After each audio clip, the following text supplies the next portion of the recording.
So I want to talk about creating a lifeline. When you're knitting lace, sometimes you're going to make a mistake. And if your life goes like mine, you won't find that mistake until you're well past it. And you'll need to take some out to get back to it. A lifeline gives you a place to rip back to without taking your whole project out. Lace is tricky to tear back, especially if you take your needle out and start pulling. Some patterns are a little easier than others, but still, a lifeline is kind of like that net underneath the trapeze. It gives you a place where you know you can come back to have all of your stitches and be ready to start again. And you can also mark on your pattern what row this lifeline is, so that if you take your work back to it, you'll know exactly where to start again, instead of now then trying to determine in the pattern where you are and what you need to do to get back to where you need to be. So a lifeline is just merely this. We're going to take this is a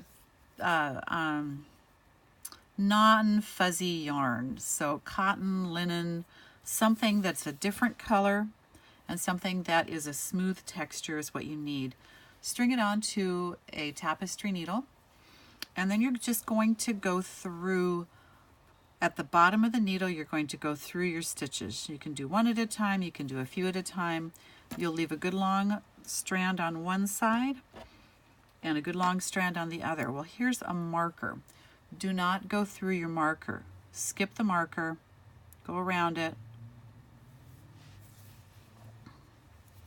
The reason is because if you go through your marker, then your marker stays with your lifeline, not continuing on the needle and upward into your work. So here's another marker. And I'm just taking this needle, I'm kind of pulling my stitches down so that I can go through the stitch without going through the strand. I want to go through the bottom of the stitch. If you run right along where the needle is, you have a good chance of not catching the stitch on your way by. So I went around that marker also.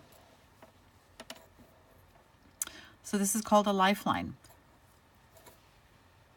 You can put them in as often as you'd like. When I put one in, I leave them in until the project is completely done, because you never really know when something's going to catch your eye and all of a sudden you've got this issue, and lo and behold, if it doesn't end up below your last lifeline. That's again how my life goes. So there you go.